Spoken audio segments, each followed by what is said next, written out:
মাহে রমাদানে আমরা কি আমল করব? আমাদের অনেক ভাইরা প্রশ্ন করে থাকেন যে মুহতারাম, বিশেষ কি আমলগুলো মাহে রমাদানে করা যায়, যে আমলগুলো আল্লাহ তাআলার কাছে সবচেয়ে বেশি প্রিয়।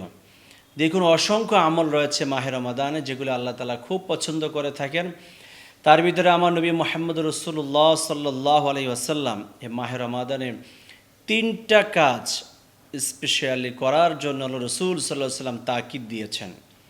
রাসূলুল্লাহ সাল্লাল্লাহু আলাইহি ওয়াসাল্লামকে যদি প্রশ্ন করা হয় যে ইয়া হাবিবাল্লাহ, ইয়া রাসূলুল্লাহ, মাহে রমাদানে আমরা কি আমল করব, রাসূল তার সুন্দর জবাব দিয়েছেন। 1 নাম্বার রাসূল বলেছেন, মান সামা ঈমানান ওয়া ইহতিসাবান গুফিরা লাহু মা তাকাদ্দামা মিন যামবিহি। রাসূল বলেছেন, যে ব্যক্তি মাহে রমাদানে রোজা রাখবে ঈমানের সাথে এবং সওয়াবের আশায়, আল্লাহ তাআলা তার জীবনের গুনাহগুলিকে মাফ করে দিবেন। তার মানে হলো মাহে রমাদান পাইলাম তো অবশ্যই আমাকে রমাদানে রোজা রাখতে হবে। কোনো কারণে রোজা ভাঙ্গার কোনো সুযোগ নাই। যদি জেনুইন কজ, রিয়েল যদি কোনো কজ থাকে, কারণ যদি থাকে, যেমন এমন মুমূর্ষু অসুস্থ হয়ে গেলেন, আপনার রোজা রাখার কোনো সুযোগ নেই। অথবা আমার মায়েরা মান্থলি যে তাদের প্রবলেম তৈরি হয়, এমন যদি কোনো সমস্যা থাকে, তাহলে তিনি রোজা ভাঙতে পারবেন। অথবা এমন অসুস্থতা হয়েছে যে অসুস্থতার কারণে তিনি এখন রোজা রাখতে পারবেন না, জেনুইন কোনো কারণ ছাড়া আপনার রোজা ভাঙ্গার কোনো সুযোগ নাই। আর কেনই বা ভাঙবো? আল্লাহ রাসূল তো বলেছেন, যারা রোজা রেখেছো তো ঈমানের সাথে সওয়াবের আশা, আল্লাহ তাআলা তোমার জীবনের গুনাহগুলি ক্ষমা করে দিয়েছেন। তাহলে রমাদানের বিশেষ একটা আমল। 2 নম্বরে রমাদানের বিশেষ আমল হলো, যেমনটি রাসূলুল্লাহ সাল্লাল্লাহু আলাইহি ওয়াসাল্লাম বলেছেন, মান কামা রমাদানা ঈমানান ওয়া ইহতিসাবান গুফিরা লাহু মা তাকাদ্দামা মিন যামবিহি। যেমনটি রাসূল বলেছেন, যে ব্যক্তি মাহে রমাদান কিয়ামুল লাইল করবে, মানে সালাতুত তারাবিহ, তারাবি নামাজ যে ব্যক্তি আদায় করবে, রাসূলুল্লাহ সাল্লাল্লাহু আলাইহি ওয়াসাল্লাম বলেছেন, ঈমানের সাথে সওয়াবের আশা যদি করে, আল্লাহ তাআলা তার জীবনের সব ধরনের গুনাহ ক্ষমা করে দিবেন। সুতরাং মাহে রমাদান পেয়েছি তো তারাবি নামাজ যেন ছুটে না যায়। কারণ রাসূলুল্লাহ সাল্লাল্লাহু আলাইহি ওয়াসাল্লাম তারাবি নামাজের ব্যাপারে গুরুত্ব আরোপ করেছেন।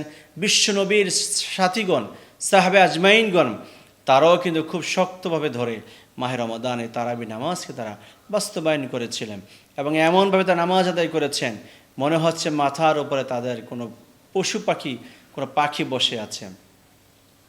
এমন নীরবে নিস্তব্ধে হুজুরে কলব নিয়ে তারা নামাজ পড়তেন। সুতরাং আসুন আমরাও মাহে রমাদানে তারাবি নামাজকে ঐকান্তিকভাবে আদায় করব, যাতে করে এর মাধ্যমে আমরা গুনাহ মাফের নিষ্কৃতির ঘোষণাটা আল্লাহ সুবহানাহু ওয়া তাআলার কাছ থেকে আমরা আদায় করে নিতে পারি। 3 নম্বর আমল, মাহে রমাদানে বিশেষ আমল আমরা করব, সেটা হলো যে মাহে রমাদানের শেষ দশকের বিজোড় রাতগুলিতে আমরা কদরের রাত অন্বেষণ করব, কদর অন্বেষণ করব। রাসূল বলেছেন, মান কামা লাইলাতুল কদর সুম্মা ইবতিগাআহা গুফিরা লাহু মা তাকাদ্দামা মিন যামবিহি। রাসূল বলেছেন, যে ব্যক্তি মাহে রমাদানের কদরের রাত্রিতে কিয়াম করলো, রাত্রি জাগরণ করলো এবং সে কদর যদি পেয়ে যায়, আল্লাহ রাসূল সাল্লাল্লাহু আলাইহি ওয়াসাল্লাম বলেছেন, আল্লাহ তাআলা তার জীবনে সব ধরনের গুনাহ মাফ করে দিবেন। প্রিয় ভাই বোনেরা আমার, তার রাসূলুল্লাহ সাল্লাল্লাহু আলাইহি ওয়াসাল্লামের হাদিসের টুকরা থেকে আমরা জেনেছি মাহে রমাদান স্পেশাল 3টা আমল সম্পর্কে। এই 3টা আমল যেন আমাদের ছুটে না যায়। 1 নম্বর রোজা রাখা, 2 নম্বরে হলো মাহে রমাদানে তারাবি নামাজ যেন ছুটে না যায়, 3 নম্বরে হলো কদর অন্বেষণ করতে হবে, যে কদর মাহে রমাদানের শেষ দশকের বিজয় রাত্রিতে রাসূল অন্বেষণ করতে ঘোষণা করেছেন।